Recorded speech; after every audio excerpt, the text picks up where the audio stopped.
नमस्कार दोस्तों, स्वागत है डेली स्टडी में। इस वीडियो में बिहार पुलिस कांस्टेबल के लिए मोस्ट इंपोर्टेंट सेट लेकर आया हूं। तो चलिए शुरू करते हैं।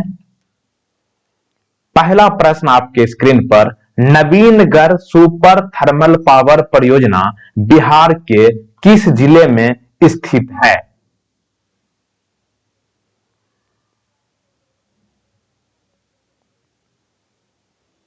ऑप्शन ए औरंगाबाद में। तो ध्यान रखना है, नवीनगढ़ सुपर थर्मल पावर परियोजना बिहार के औरंगाबाद जिले में है और इसकी क्षमता 3 गुना 660 मेगावाट पावर है। अच्छा, नवीनगढ़ सुपर थर्मल पावर परियोजना जो कि बिहार के औरंगाबाद जिले में है, ये औरंगाबाद के किस गांव में है?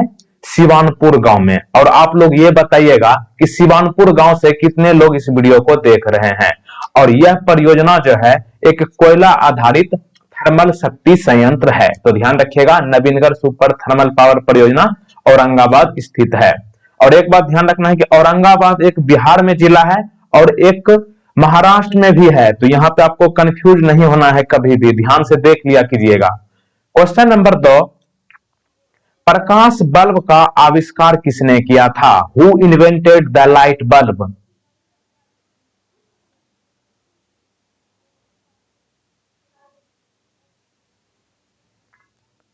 सही जवाब option number C, Thomas Alva Edison ने प्रकाश बल्ब का आविष्कार किया है। और थॉमस अल्वा एडिसन का जन्म 11 फरवरी 1847 को हुआ था, यानी कि देश आजादी के 100 वर्ष करीब पहले हुआ था। और इनकी मृत्यु 18 अक्टूबर 1931 को हुई थी।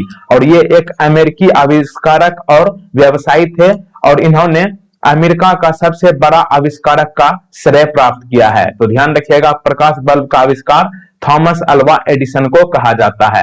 अच्छा, टेलीफोन जो इस्तेमाल किया जाता है, इसका आविष्कार किसने किया है?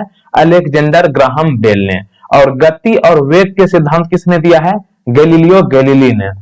गुरुत्वाकर्षण की खोज किसने की है? Isaac Newton.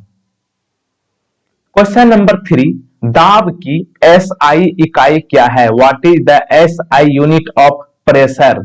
प्रेशर का एसआई यूनिट क्या है? ऑप्शन नंबर सी, पास्कल सही जवाब है।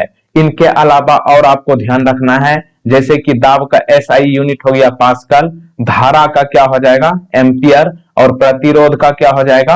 ओम। और ओम का सिंबल देख सकते हैं, इस तरह से होता है। क्वेश्चन नंबर 4, मानव त्वचा का रंग किसके कारण बनता है? त्वचा का जो रंग होता है, स्किन का कलर भूरा टाइप का, ये किसके कारण होता है? तो ये होता है मेलानिन के कारण। ऑप्शन नंबर डी सही जवाब है। अच्छा, ब्लड को लाल रंग कौन देता है? मतलब ब्लड जो लाल होता है, ये किसके कारण होता है? हेमोग्लोबिन के कारण। और ब्लड में शुगर के स्तर को नियंत्रित कौन करता है? इंसुलिन। और त्वचा का रंग मेलानिन के कारण होता है। क्वेश्चन नंबर 5, एशियाई विकास बैंक का हेडक्वार्टर कहां है? Where is the headquarters of Asian Development Bank located? तो यहां पे जाकार्ता को नहीं करना है, सही जवाब है मनीला। ऑप्शन नंबर सी सही जवाब है। तो देखिए, एशियन विकास बैंक, जिसे इंग्लिश में एडीबी कहा जाता है, इसकी स्थापना कब की गई थी? 19 दिसंबर 1966 को। और ये एक क्षेत्रीय विकास बैंक है और इसका हेडक्वार्टर फिलीपींस की राजधानी मनीला है। कई बार पूछा जा चुका है कि मनीला किस देश की राजधानी है? तो ये होगा आपका फिलीपींस, जहां की एशियाई विकास बैंक का हेडक्वार्टर है। और वर्तमान में एशियाई विकास बैंक के डायरेक्टर कौन है? मात्सुगु असकवा। क्वेश्चन नंबर 6, किस संशोधन अधिनियम के माध्यम से मतदान की आयु 21 से घटाकर 18 हो गई? जैसा कि आपको पता है कि जब संविधान लागू हुआ था तो उस समय मतदान करने की आयु मिनिमम 21 वर्ष थी, लेकिन अब तो आपको पता होगा कि अब 18 वर्ष के आयु से मतदान करने की अनुमति मिल गई है। यह किस संविधान संशोधन के तहत किया गया था?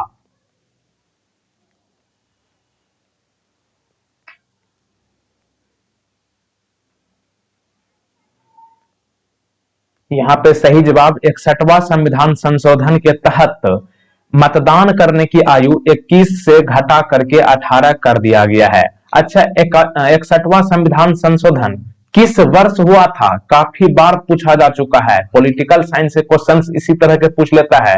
तो 61वां संविधान संशोधन 1989 में हुआ था। डायरेक्ट प्रश्न इस तरह से पूछेगा कि मतदान की आयु 21 से घटाकर 18 कर दिया गया, किस वर्ष किया गया था? तो ध्यान रखिएगा 1989, okay, 1989।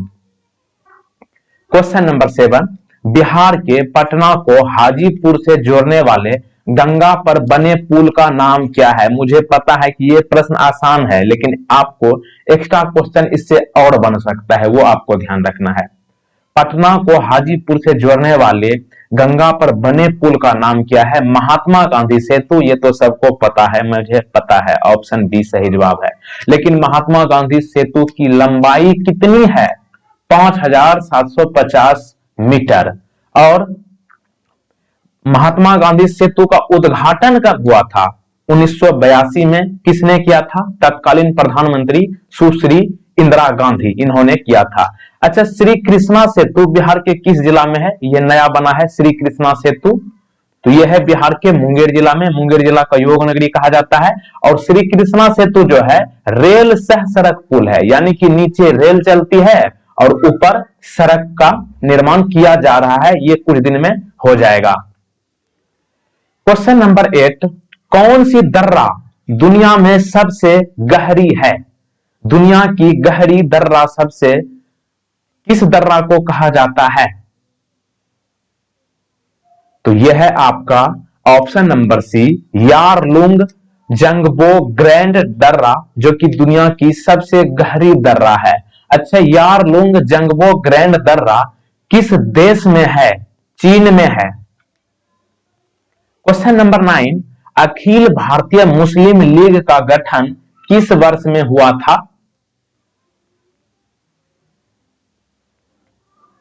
All India Muslim league कब स्थापित की गई थी? तो यह हुआ था 1906 में, option number D.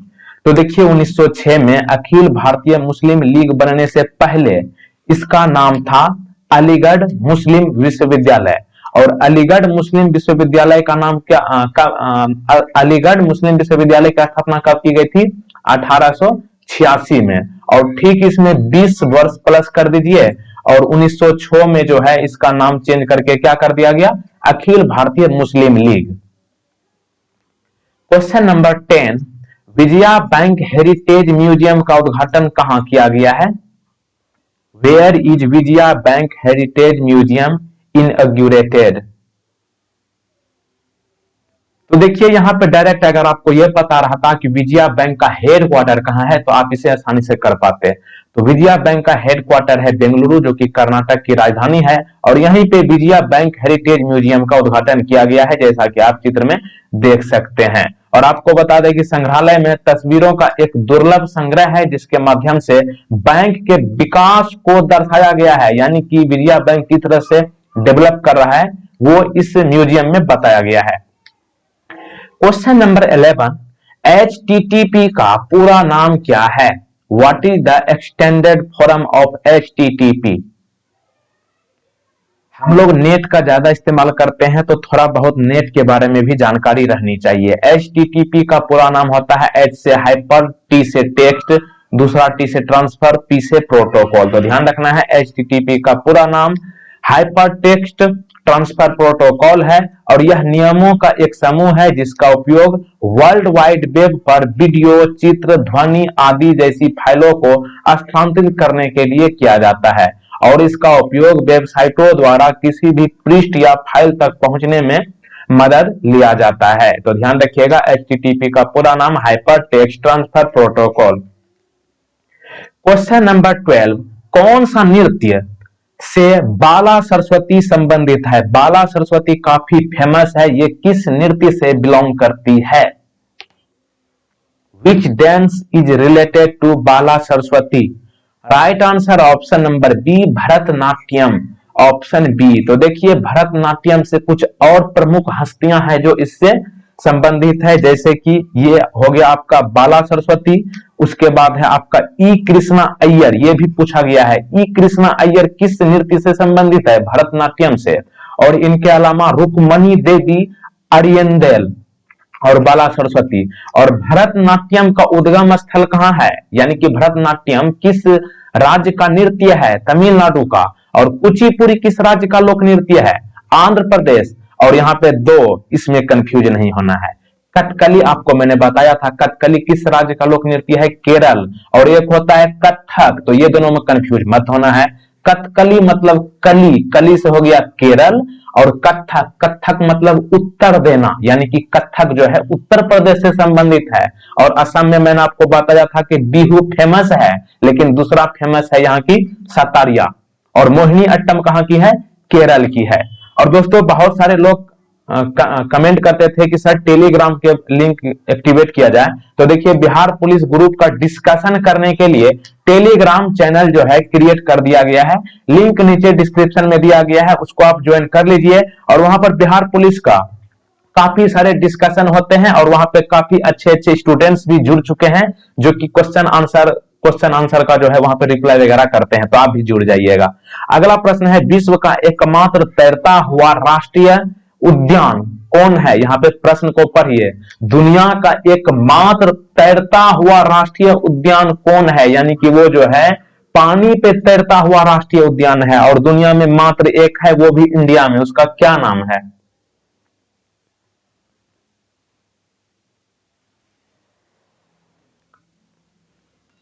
Option C, Keibul Lamjao राष्ट्रीय उद्यान जो है दुनिया का एकमात्र तैरता हुआ राष्ट्रीय उद्यान है।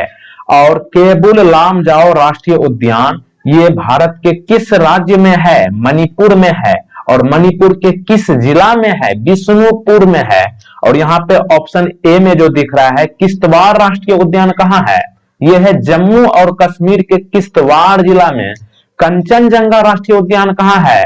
यह है कंचनजंगा राष्ट्रीय उद्यान को कंचनजंगा बायोस्फीयर भी कहा जाता है, यह सिक्किम में है। और खीरगंगा, ओके, खीर आप लोग खाते हैं दूध का बना हुआ, तो एक खीरगंगा नाम से राष्ट्रीय उद्यान है, यानी कि नेशनल पार्क है। यह कहां है? हिमाचल प्रदेश में है। और जिम कॉर्बेट नेशनल पार्क यह कहां है? उत्तराखंड में। और जिम कॉर्बेट नेशनल पार्क जो है कहां है? उत्तराखंड में। और उत्तराखंड का पुराना नाम क्या है? Uttaranchal. Question number next, Malimath समिति की रिपोर्ट किससे संबंधित है? मलिमठ समिति की रिपोर्ट किससे संबंधित है? मलिमठ समिति की रिपोर्ट आपराधिक न्याय प्रणाली में सुधार के लिए गठित की गई थी। तो देखिए मलिमठ समिति की रिपोर्ट गृह मंत्रालय द्वारा कर्नाटक और केरल के हाईकोर्ट के पूर्व मुख्य न्यायाधीश न्यायमूर्ति वी.एस. मलिमठ की अध्यक्षता में गठित की गई थी। डायरेक्ट प्रश्न इस तरह से पूछेगा कि मलिमठ समिति के अध्यक्ष कौन थे? तो यही थे वी.एस. मलिमठ, जो कि कर्नाटक और केरल के उच्च न्यायालय के मुख्य न्यायाधीश थे। क्वेश्चन नंबर 15 यानी कि 15 नंबर, 2020 में किस राज्य ने प्रधानमंत्री मातृ वंदना योजना में पहला स्थान प्राप्त किया है? प्रधानमंत्री मातृ वंदना योजना में 2020 में कौन सा राज्य पहला स्थान पर रहा है? Madhya Pradesh, option number D. तो देखिए प्रधानमंत्री मातृ वंदना योजना का उद्देश्य क्या है? तो प्रधानमंत्री मातृ वंदना योजना का उद्देश्य है कामकाजी महिलाओं की मजदूरी के नुकसान के लिए 5,000 रुपये का प्रोत्साहन प्रदान करना और गर्भावस्था के दौरान उनके उचित आराम और पोषण सुनिश्चित करना है। और योजना के बेहतर प्रदर्शन के लिए किस जिला को प्रथम स्थान मिला है? तो यही है मध्य प्रदेश का एक शहर है इंदौर, और इसे प्रधानमंत्री मातृ वंदना योजना में पहला जिला में स्थान मिला है, और राज्य में यही है मध्य प्रदेश। मध्य प्रदेश की राजकीय पशु क्या है? बरसिंघा। और राजकीय पक्षी क्या है? भारतीय स्वर्ग फ्लाईकैचर। बिहार का राजकीय पशु क्या है, ये आप बताइएगा। तो अगला प्रश्न है, अंतरराष्ट्रीय रेड क्रॉस समिति का मुख्यालय कहां है? इंटरनेशनल रेड क्रॉस कमेटी का हेडक्वार्टर कहां सिचुएटेड है? तो यह है आपका जिनेवा। ऑप्शन नंबर ए सही जवाब है। तो देखिए अंतरराष्ट्रीय रेड क्रॉस समिति का हेडक्वार्टर स्विट्जरलैंड के जिनेवा में है और इसका प्रेसिडेंट जो है पेटर मौरर है और इसके स्थापना किसने की थी? Henry Dunant. और इसकी स्थापना यानी कि अंतरराष्ट्रीय रेड क्रॉस समिति का स्थापना कब हुआ? 17 फरवरी 1863 यानी कि 1863 में। क्वेश्चन नंबर नेक्स्ट 17 नंबर, आधुनिक शहर आगरा का नाम आपने सुना होगा, काफी फेमस है। आगरा की स्थापना किसने की थी? आगरा शहर की स्थापना किसके द्वारा किया गया था? तो यह है Sikandar Lodhi. Option number A सही जवाब है। अब यहां पे देखिए कितने सारे प्रश्न बनेंगे। तो देखिए सबसे पहले सिकंदर लोधी ने आगरा की स्थापना की और अपनी राजधानी दिल्ली को हटा करके कहां कर दिया था? उठा करके यानी कि स्थानांतरित करके आगरा कर दिया था। डायरेक्ट प्रश्न पूछेगा कि दिल्ली से अपनी राजधानी बदलकर आगरा किसने किया था? तो यही है सिकंदर लोधी जिन्होंने आगरा शहर को बसाया था। और गज ए सिकंदरी के नाम से किसे जाना जाता है? यही है सिकंदर लोधी। और लोधी राजवंश के संस्थापक कौन थे? बहलोल लोधी। यानी कि लोधी राजवंश के पहला सम्राट कौन था? यही था बहलोल लोधी, जो कि लोधी राजवंश के संस्थापक थे। और यह एक प्रश्न और इस तरह से पूछता है कि लोधी वंश का अंतिम शासक कौन था? तो यह था आपका इब्राहिम लोधी। और इब्राहिम लोधी को आप कहां पे इसको संबंधित करके याद कीजिएगा? तो देखिए पानीपत की पहली लड़ाई कब हुई थी? 1526 में। किसके बीच लड़ा गया था? बाबर और इब्राहिम लोधी के बीच लड़ा गया था। और इब्राहिम लोधी लोधी वंश का अंतिम शासक था। और पानीपत की पहली लड़ाई में किसका जीत हुआ था? बाबर का हुआ था। क्वेश्चन नंबर 18, भारत का राष्ट्रीय आदर्श वाक्य सत्यमेव जयते किस उपनिषद से लिया गया है? The nation motto of India is सत्यमेव जयते फ्रॉम विच उपनिषद? तो सत्यमेव जयते मुंडकोपनिषद से लिया गया है, जिसे मुंडका कहा जाता है। ऑप्शन बी सही जवाब है। अच्छा, सत्यमेव जयते का क्या अर्थ होता है? यानी कि सत्य की जीत होती है। ओके, हमेशा सत्य की जीत होती है। थोड़ा मुश्किल हो सकता है। कहा जाता है कि झूठ को साबित करने में उतना समय नहीं लगता है जितना को सत्य साबित करने में। भले ही सत्य को सत्य साबित करने में थोड़ा टाइम लगता है, लेकिन सत्य एक न एक दिन सही सामने आ ही जाता है। और यहीं पे देखिए किस निषद को प्राचीनतम उपनिषद कहा जाता है? तो प्राचीनतम उपनिषद बृहदारण्यक को कहा जाता है। ओके, क्वेश्चन नंबर 19, हरित क्रांति का जनक किसे कहा जाता है? ध्यान से आंसर करेंगे। यहां पे आपको सभी कंफ्यूजन करने के लिए ऑप्शन दिया गया है। हरित क्रांति का जनक, who is called father of green revolution? तो सही जवाब होगा नॉर्मन बोरलॉग। Option B. तो देखिए नॉर्मन बोरलॉग हरित क्रांति के जनक के रूप में जाने जाते हैं। और नॉर्मन बोरलॉग को भूखमरी की कगार से एक अरबी की आबादी को बचाने के लिए, समाज में उनके योगदान के लिए उन्हें वर्ष 1970 में नोबेल शांति पुरस्कार दिया गया था।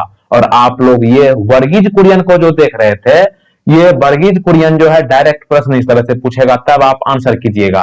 श्वेत क्रांति के जनक के रूप में किसे जाना जाता है? वर्गीज कुरियन को। और एक प्रश्न तत्काल में पूछता हूं कि भारत में राष्ट्रीय दुग्ध दिवस कब मनाया जाता है? जो कि वर्गीज कुरियन के जन्मदिन पर मनाया जाता है। आगे मैं बताऊंगा, पहले आप सोच के रखिएगा। क्वेश्चन नंबर नेक्स्ट, आयोडीन की परमाणु संख्या क्या है? What is the atomic number of iodine? Atomic number iodine की होगा 53, ऑप्शन नंबर सी। और इनके अलावा आयोडीन का आपको ध्यान रखना है 53, और 53 ऐसे लिखते हैं। अब इसको पलटी कर दीजिए, अंक को 3 को पहले लिख दीजिए, 3 को पहले लिख दीजिए और 5 को बाद में। कितना हो गया? 35। तो यहाँ पे पूछेगा कि ब्रोमीन का परमाणु क्रमांक कितना होता है? 35। और फ्लोरीन का एक पूछा जाता है, फ्लोरीन का परमाणु क्रमांक 9 होता है। क्वेश्चन नंबर 21, मोगादिशु किस देश की राजधानी है? क्वेश्चन टफ करता है तो इस तरह से आपसे नहीं पूछेगा कि इस देश की राजधानी कहां है। इस तरह से पूछेगा कि ये कहां की राजधानी है, थोड़ा कंफ्यूज होने के लिए। तो देखिए मोगादिशु जो है सोमालिया की राजधानी है, और सोमालिया का मुद्रा क्या है, सोमाली सीलिंग। ओके, एक भारत में मेघालय की राजधानी शिलांग है ना, तो उसी पे याद रख लीजिएगा।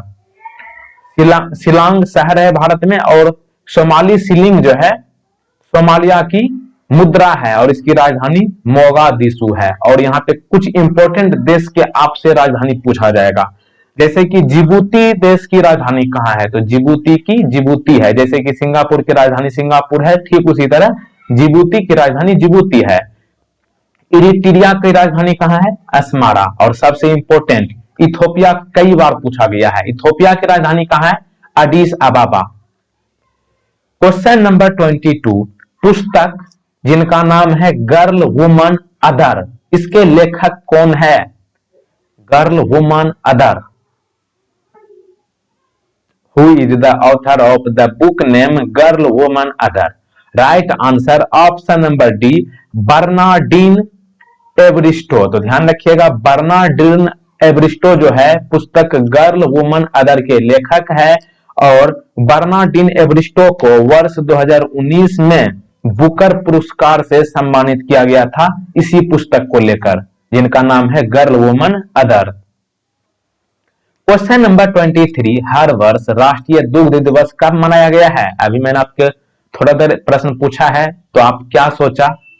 करंट अफेयर्स अगर आज सुबह देखे होंगे तो मैं आपको बताया था कि इंटरनेशनल मिल्क डे कब मनाया जाता है, तो वो तो मनाया जाता है 1 जून को। लेकिन मैंने आपसे यहाँ क्या पूछा है कि राष्ट्रीय दुग्ध दिवस यानी कि नेशनल मिल्क डे कब मनाया जाता है। सॉरी, यहाँ पे हिंदी थोड़ा गड़बड़ हो गया है, इंग्लिश ट्रांसलेट यहाँ पे इंग्लिश में पढ़ देता हूं। When is celebrated national milk day in India, तो यहाँ पे सही जवाब होगा राष्ट्रीय दुग्ध दिवस 26 नवंबर को मनाते हैं, ऑप्शन ए सही जवाब है। और नेशनल मिल्क डे 2020 की थीम क्या रखी गई है, तो थीम है everything you need to know about national milk day 2020। अगर हिंदी इसका करेंगे तो हर चीज आपको जानने की जरूरत है राष्ट्रीय दूध दिवस 2020 के बारे में, ये इस वर्ष का विषय है यानी कि थीम है। अच्छा, विश्व में सबसे ज्यादा दूध उत्पादन करने वाला देश कौन है, संयुक्त राज्य अमेरिका, जिसे यूएई कहते हैं, सॉरी यूनाइटेड अमेरिका कहते हैं, हाँ यूएसए कहते हैं, यूनाइटेड स्टेट्स अमेरिका। और दूसरे स्थान पर दूध उत्पादन में कौन सा देश है, अपना प्यारा देश हिंदुस्तान है, यानी कि भारत दूसरे स्थान पर दूध उत्पादन में है। अच्छा, भारत की श्वेत क्रांति के जनक किसे कहा जाता है, तो मैंने आपको थोड़ा देर पहले बताया कि डॉक्टर वर्गीज कुरियन को भारत की श्वेत क्रांति कहा जाता है, और डॉक्टर वर्गीज कुरियन के जन्मदिन 26 नवंबर को आता है, और इसीलिए 26 नवंबर को क्या मनाया जाता है, राष्ट्रीय दुग्ध दिवस। और भारत में क्या बोलते हैं, भारत में हाँ संविधान दिवस कब मनाया जाता है, तो यही है भाई 26 नवंबर को ही भारत में संविधान दिवस मनाया जाता है। क्यों, क्योंकि 26 नवंबर 1946 को संविधान को अपनाया गया था, और इस दिन भारत के कुछ अनुच्छेद को लागू कर दिया गया था, लेकिन पूरी तरीके से संविधान को लागू 26 जनवरी 1950 को किया गया था। सॉरी, यहाँ पे मैं लगता है कि वर्ष गलती बोल दिया, 26 नवंबर 1949 को संविधान को जो है अपनाया गया था। और ध्यान रखिएगा, संविधान दिवस के दिन ही भारत में राष्ट्रीय दूध दिवस मनाया जाता है, डॉक्टर वर्गीज कुरियन के जन्मदिन पर, जिसे कि भारत की श्वेत क्रांति के जनक कहा जाता है। और दुनिया में दूध दिवस कब मनाया जाता है, कि विश्व दूध दिवस कब मनाया जाता है, तो ध्यान रखिएगा 1 जून को। और सुबह में मैंने आपको क्या बताया था कि दूध पी करके आप जो है 3 जून को क्या चलाइएगा, साइकिल चलाइएगा, यानी कि 1 जून को विश्व दूध दिवस और 3 जून को साइकिल दिवस। और विश्व दूध दिवस की थीम क्या है वर्ष 2020 की, the 20th anniversary of world milk day. ध्यान रहे, नेशनल वाला पूछे तो everything you need to know about national milk day, और इंटरनेशनल पूछे तो the 20th anniversary of world milk day. Question number 24, Bihar सरकार ने हाल ही में एक सार्वभौमिक वृद्धावस्था पेंशन योजना शुरू की है। इस योजना में पी का अर्थ क्या है, MYPY के नाम से बिहार सरकार ने एक योजना शुरू की है, जिसे सार्वभौमिक वृद्धावस्था पेंशन योजना कहते हैं। इसमें पी का अर्थ है पेंशन, बहुत आसान था, ऑप्शन सी सही जवाब है। अच्छा, एम वाई पी वाई का पूरा नाम क्या है? एम भी पी वाई का पूरा नाम क्या होगा? मुख्यमंत्री वृद्धा पेंशन योजना। और यह योजना जो है 60 वर्ष की आयु से ऊपर के व्यक्ति को वित्तीय, पारिवारिक या जाति की स्थिति पर विचार किए बिना सुरक्षा प्रदान करता है और उन्हें सीधे उनके बैंक खाते में 400 रुपये प्रति महीना प्राप्त होगा। और 80 वर्ष से अधिक आयु के प्रत्येक व्यक्ति को उनके बैंक खाते में डायरेक्ट 500 रुपया प्रति महीने देने की योजना है। क्या नाम है? MVPY यानी कि मुख्यमंत्री वृद्धा पेंशन योजना। और सार्वभौमिक वृद्धा पेंशन योजना शुरू करने वाला भारत का पहला राज्य कौन बना है? यही है आपका प्यारा राज्य बिहार। गर्व से कहो बिहारी हैं। क्वेश्चन नंबर 25, 1919 में अखिल भारतीय खिलाफत सम्मेलन का आयोजन किस स्थान पर किया गया था? Where was the All India Khilafat Conference organised in 1919? तो ये होगा भारत की राजधानी दिल्ली, ऑप्शन नंबर डी। तो देखिए, मुस्लिम लीग के अध्यक्ष फजल उल हक के अनुसरण में मुसलमानों और हिंदुओं का संयुक्त सम्मेलन अखिल भारतीय खिलाफत सम्मेलन का आयोजन भारत की राजधानी में दिल्ली में किया गया था और गांधी जी ने इस सम्मेलन की अध्यक्षता की थी। अच्छा, भारत में खिलाफत आंदोलन किसने शुरू किया था? तो भारत के मुसलमानों ने खलीफा की स्थिति बहाल करने के लिए भारत में खिलाफत आंदोलन शुरू किया गया था, जो कि 1919 में अखिल भारतीय खिलाफत सम्मेलन का आयोजन हुआ था। कहां? दिल्ली में। और वर्ष 1919 में एक बहुत बड़ी घटना हुई थी। क्या नाम है? 13 अप्रैल 1919 को जालियांवाला बाग हत्याकांड हुआ था। वो भी आप याद रख सकते हैं। 25 क्वेश्चंस आपको कंप्लीट करा चुका हूं। अब एक प्रश्न आपके लिए है, बहुत आसान है। इस प्रश्न का सही जवाब आपको नीचे कमेंट बॉक्स में देना है। प्रश्न है, प्रधानमंत्री का कार्यकाल कितने वर्षों का होता है? How many years is the tenure of the prime minister? इस प्रश्न का सही जवाब आपको नीचे कमेंट बॉक्स में बताना है। और टेलीग्राम से आप लोग ज्वाइन जरूर कर लीजिएगा। कुछ पीडीएफ भी वहां पे दिया जाता है और वहां पे आप डिस्कस भी कर सकते हैं और लोगों के साथ, जो भी आपके मन में कोई डाउट वगैरह रहता है तो आप वहां पे डिस्कस कर सकते हैं। लिंक नीचे 2 मिलेगा आपको, एक होगा टेलीग्राम मटेरियल डेली स्टडी और दूसरा होगा डेली स्टडी डिस्कशन। आप दोनों को ज्वाइन कर सकते हैं। डिस्कशन वाला में सिर्फ डिस्कशन होता है। तो इस वीडियो में इतना ही। वीडियो अच्छा लगा तो वीडियो को लाइक करने के बाद शेयर कर दीजिएगा। और आपको बता दें कि वीडियो को लाइक करने के बाद चैनल को सब्सक्राइब जरूर कर लें, क्योंकि बहुत सारे लोग चैनल को सब्सक्राइब ही नहीं किए हैं, सिर्फ वीडियो को देखते हैं। सब्सक्राइब करके बेल आइकन को प्रेस कर दीजिएगा ताकि नए अपडेट का नोटिफिकेशन सबसे पहले आपको मिले।